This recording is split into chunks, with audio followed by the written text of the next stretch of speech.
Tudo bom, pessoal? Meu nome é Tatiane, eu sou enfermeira e na nossa disciplina nós vamos falar um pouquinho sobre administração e enfermagem, tá? Os vídeos vocês podem acompanhar também junto com a apostila, nós vamos usar bastante a apostila e eu espero que vocês possam estudá-la, tá bom?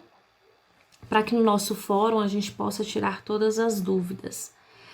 Então, nós vamos começar falando um pouquinho sobre as teorias administrativas, suas ênfases e suas principais enfoques, tá? Vamos começar falando um pouquinho sobre Frederick Taylor, né? Ele falava muito sobre administração. Então, Taylor, né? Frederick Taylor, ele nasceu em 1856, morreu em 1915. E ele acreditava na sua teoria sobre a racionalização do trabalho no nível operacional, preconizava a divisão do trabalho, a especialização do trabalho. Ele acreditava que cada funcionário deveria executar tarefas de acordo com suas aptidões para aumentar a produtividade da empresa e assim aumentar também o lucro, tá bom? Então, Taylor, ele focava muito na organização do trabalho. Cada um faz a sua parte para que o tempo, né, da produção fosse maior e logo, como eu falei, fosse mais rápido e que o lucro também viesse mais rápido e fosse maior, tá? Quem produzia mais, ganhava mais. E ele acreditava também que os operários deveriam ter participação nos lucros. Tem até um filme de Charlie Chaplin, né, que chama Tempos Modernos, eu vou deixar um pedacinho para vocês aqui, mas eu gostaria que vocês pudessem assistir para vocês entenderem um pouquinho. Porque no Taylorismo, né, acreditava que o operário e a máquina deveriam ser a mesma coisa.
Section 5, speed her up, 401.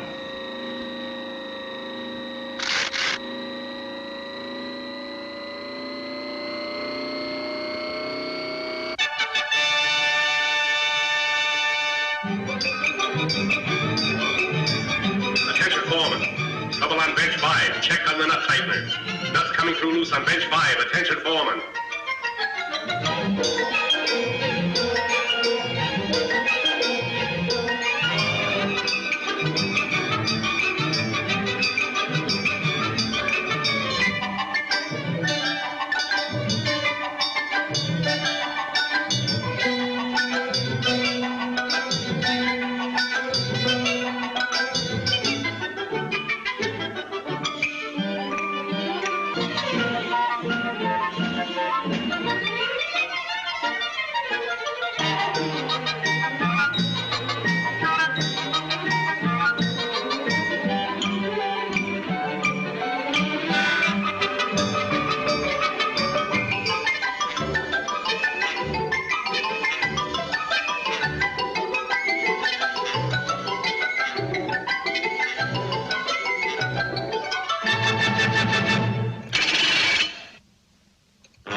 Back.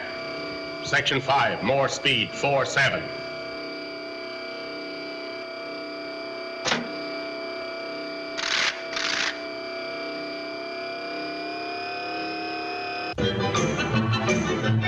Man Tassie. Relief Man Tassie.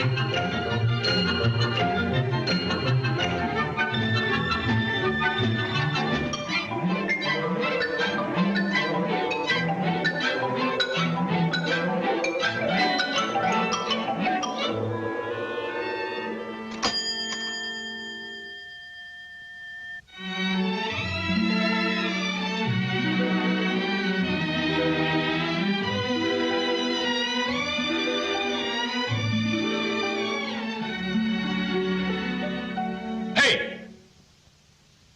Quit stalling. Get back to work. Go on.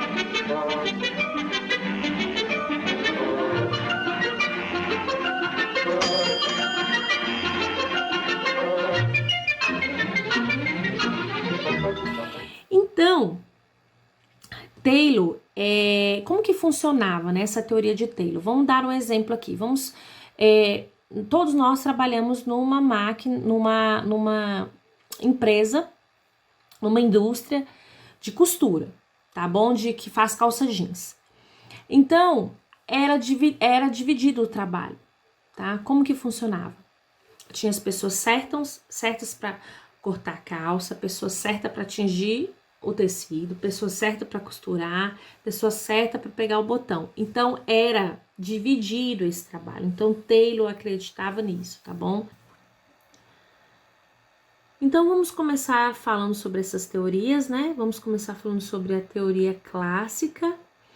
Essa teoria clássica que Jules Henry Fayol, que nasceu em 1841 e morreu em 1925, ele falava e preconizava, né? Ele falava muito sobre organização formal, princípios gerais da administração, funções do administrador, e ele também identificou 14 princípios de gestão que nós vamos falar um pouquinho mais à frente, tá? Então, para Fayol, os empregados eram responsáveis pelas funções básicas de uma empresa, né? Funções administrativas, e eles deveriam ter oportunidade de exercitar essas funções. Deveriam ter oportunidade de exercitar suas habilidades como gestores, eles deveriam ser reconhecidas por isso. Fayol, ele trouxe o desenvolvimento da teoria conhecida como gestão administrativa, no qual se falou a primeira vez como disciplina e profissão. E Fayol define o ato de administrar, está aí na nossa apostila, tá? Como prever, organizar, comandar, coordenar e controlar. Atualmente, sobretudo com as contribuições da abordagem neoclássica da administração, em que um dos maiores nomes é Peter Drucker, os princípios foram retrabalhados e são conhecidos como planejar, organizar, dirigir e controlar, tá? Ressalta-se também que dessas funções as que sofreram transformações na forma de abordar foram comandar e coordenar, que hoje nós chamamos de dirigir, de liderança. Dando continuidade, nós vamos aí no outro slide, nós temos outras teorias que são faladas e tem na nossa apostila. Nós temos a teoria da burocracia, a teoria estruturalista, a teoria das relações humanas, teoria comportamental, a teoria do desenvolvimento organizacional, a teoria estruturalista e não estruturalista, a teoria de contingência e a teoria de sistemas, tá? E vamos falar um pouquinho sobre esses 14 princípios de gestão de Fayol, tá? Então, Fayol, ele falava sobre a divisão do trabalho, a autoridade e responsabilidade, a disciplina, a unidade de comando, a unidade de direção, a subordinação, a remuneração pessoal, centralização, hierarquia, ordem, equidade, estabilidade do pessoal, iniciativa e espírito de equipe. Nós vamos falar um pouquinho sobre cada um, tá? Sobre esses 14 princípios de gestão de Fayol.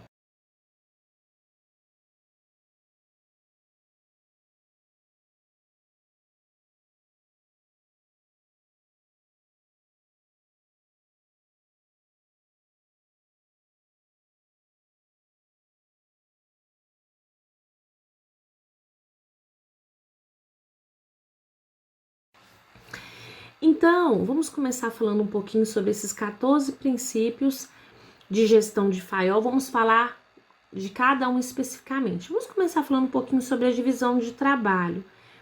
Então, o que ele entendia sobre essa divisão de trabalho? Ele entendia que o trabalho deveria ser bem definido e que cada colaborador, cada operário, cada funcionário deveria saber o que ele deve fazer dentro da organização. Então, tinha divisão. Então, você faz isso, eu faço aquela outra coisa. Então, deveria ser bem definido, tá? A sua divisão de acordo com especialização, que ele falava, né? Operações mais simples. Ele falava um pouquinho também sobre o próximo, autoridade e responsabilidade.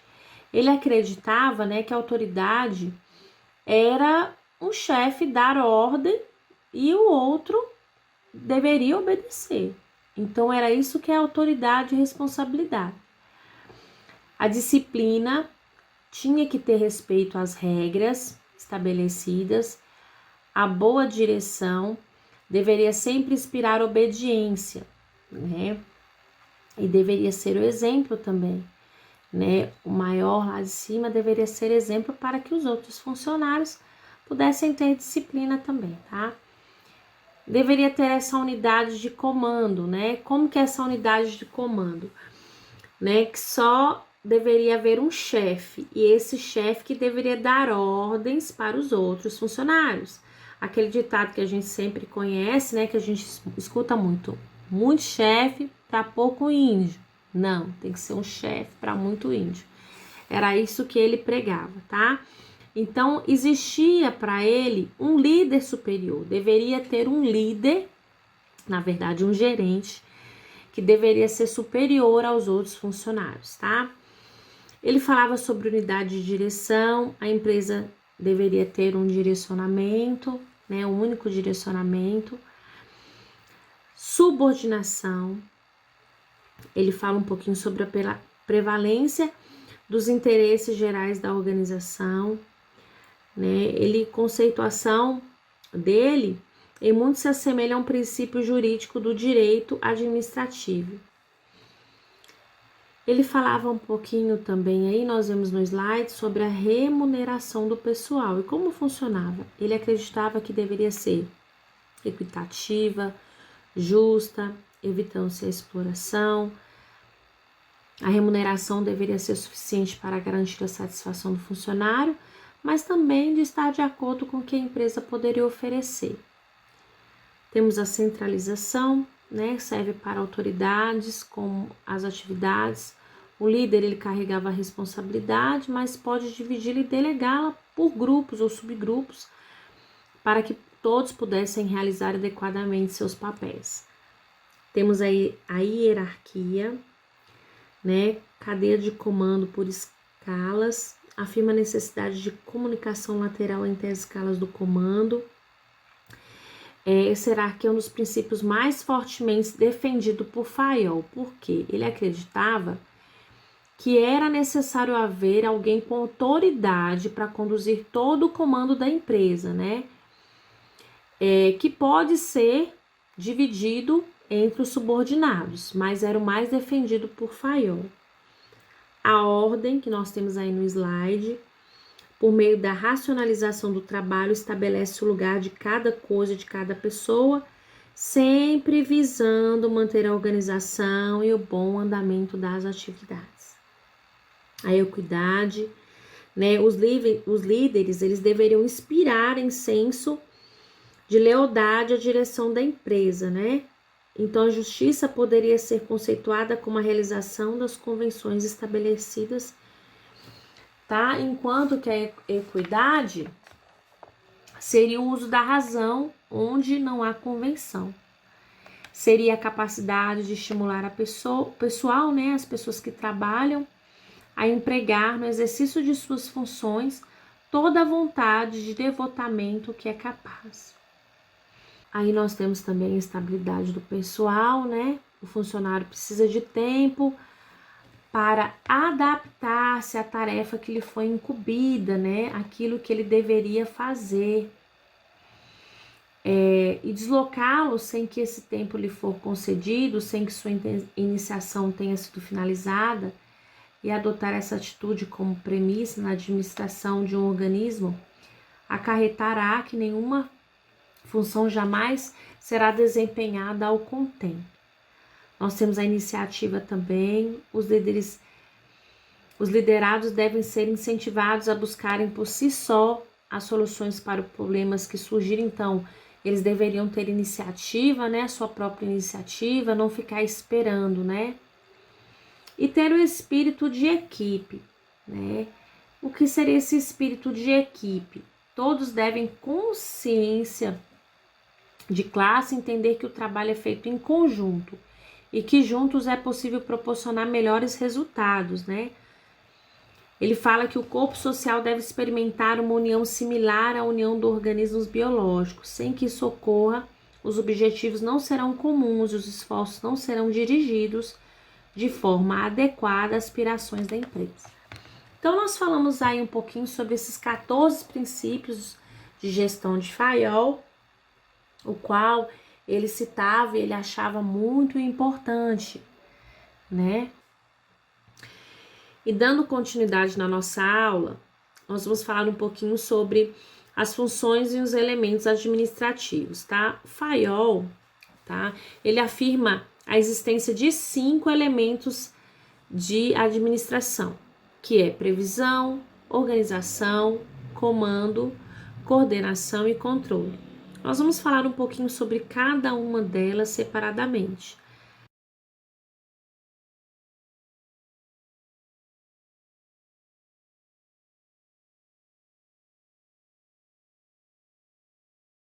Então, vamos começar falando um pouquinho sobre essas funções e elementos administrativos, começando com o primeiro, que é a previsão. Fayol, ele conceituava, né, a previsão como o ato de calcular o futuro, de preparar ações para que as metas sejam atingidas. Então, ele tinha essa preocupação de que se a gente colocou uma meta, essa meta deve ser atingida até que determinado tempo.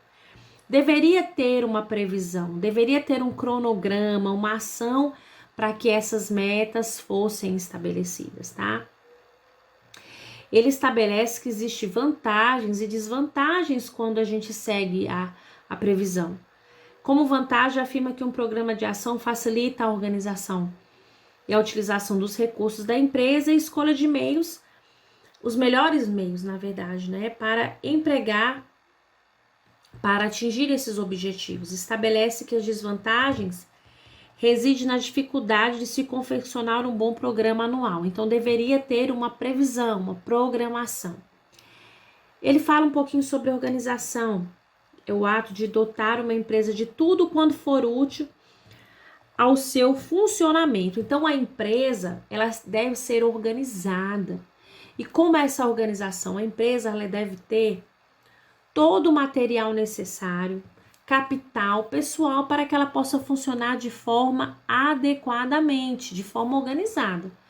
Porque como você vai colocar uma empresa para funcionar corretamente se você não tem o material nem o pessoal necessário para confeccionar um produto que você vai colocar no mercado? Então, organização é isso, né? Ele fala sobre isso. Aí nós temos o comando. Fayol afirma que é constituído o corpo social e preciso fazê-lo funcionar, sendo essa a missão do comando. Conceitua-se a arte de comandar como um conjunto de certas qualidades pessoais e sobre o conhecimento dos princípios gerais de administração. O comando requer certos preceitos, dos quais Fayol separa em 8, tá? E nós vamos falar um pouquinho sobre eles também. Então, ter conhecimento profundo do pessoal, excluir os incapazes, conhecer bem os convênios que regem as relações entre a empresa e seus agentes, dar bom exemplo, fazer inspeções periódicas, né, reunir os seus principais colaboradores em conferências e prepará-los, não se deixar absorver pelos detalhes, incentivar no pessoal a atividade, a iniciativa e o devotamento. Esse devotamento sempre fala, né? que o operário deveria ser devoto à empresa. 4. Coordenação. Fayol conceitua coordenar como ato de estabelecer a harmonia entre todos os atos de uma empresa, de maneira a facilitar o seu funcionamento, o seu sucesso e dar ao organismo material e social de cada função as proporções convenientes para que elas possam desempenhar seu papel segura e economicamente. E ele fala um pouquinho sobre o controle, né? E por último, nós temos o controle, né? E como Fayol falava, né? O que ele falava sobre esse controle? Ele consistia, né, esse controle, em verificar se tudo está de acordo com o programa que foi estabelecido, que foi adotado, né? O programa de ação, e que eram as ordens dadas e os princípios admitidos. Então, era controlar se tudo estava ocorrendo bem, de forma correta. Continuando a nossa aula, vamos falar um pouquinho agora sobre os modelos de gestão em organizações hospitalares. Então, nós temos o modelo de gestão e temos o modelo assistencial. Então, vamos falar um pouquinho sobre esses dois. Colocando o slide para vocês aí agora, para vocês verem. Então, o modelo de gestão, as decisões são descentralizadas, as equipes de enfermagem participam ativamente da tomada de decisão, assumindo a responsabilidade sobre os resultados. O modelo assistencial, o sistema de enfermagem do hospital desenvolve um cuidado integral individual, né, para os pacientes, fundamentado em evidências científicas e no trabalho interdisciplinar. Então, nesse cenário, o profissional central é o enfermeiro assistencial. Ele é o responsável pelo planejamento dos cuidados e dos estabelecimentos de vínculo com o paciente e sua família. O enfermeiro desse modelo, do modelo assistencial que nós estamos falando, possui igualmente o papel integrador, facilitador, coordenação das relações entre os pacientes, entre a equipe multiprofissional, os médicos, a instituição, né, a todos. E falando um pouquinho sobre esse enfermeiro assistencial, né, ele é responsável pelos planejamentos dos cuidados, estabelecimento do vínculo do paciente com a equipe, com a família, tá? Ele vai ser aquele que vai unir, ele tem um papel de unir, de facilitar, de coordenar as relações da equipe multiprofissional. Lembrando também que é essencial que o enfermeiro ele tenha clareza desse papel dele, né? E que ele se aproprie desse papel com autoridade e responsabilidade. Então, ele deve ter autoridade para exercer esse papel, ele deve ter responsabilidade. Lembrando que a gente, como enfermeiro, né, a gente busca da melhor forma atender a população de forma integral, da melhor forma possível, né, exercendo nosso trabalho sempre com responsabilidade e humanização. Então, vamos dar continuidade aí a esses modelos de gestão hospitalares que nós estamos falando. Além do modelo de gestão e o modelo assistencial, nós temos também o modelo de educação continuada. Então, vamos ver aí no slide o que é que fala. Vamos falar agora um pouquinho sobre esse modelo de educação continuada. É o desenvolvimento técnico-científico como uma das principais diretrizes de sistemas de enfermagem, que visa proporcionar a capacitação profissional e a humanização do atendimento. O modelo ele é descentralizado, inclui um plano diretor voltado às necessidades de desenvolvimento e capacitação de enfermeiros e o nível médio de enfermagem, tá? Ele inclui também um plano de treinamento e desenvolvimento de auxiliares e técnicos do sistema de enfermagem. Tem seus objetivos direcionados para a implementação de uma sistemática regular de capacitação, de modo a facilitar atitudes proativas e permanente interação desses profissionais com assuntos referentes à assistência ao paciente e de gestão organizacional, tá? O trabalho de uma liderança desafia pessoas por meio de ideia de que uma mudança não é tão simples, mas inevitável. As mudanças podem causar consequências que nem sempre poderão ser antecipadas ou evitadas. É preciso construir no meio para que transitemos de um lado para o outro. Precisamos definitivamente pensar como líderes de um novo contexto. Se tomarmos tempo para criarmos uma visão e um propósito para a nossa vida, possivelmente conseguiremos pensar nosso trabalho com um olhar mais abrangente, mais crítico e estratégico.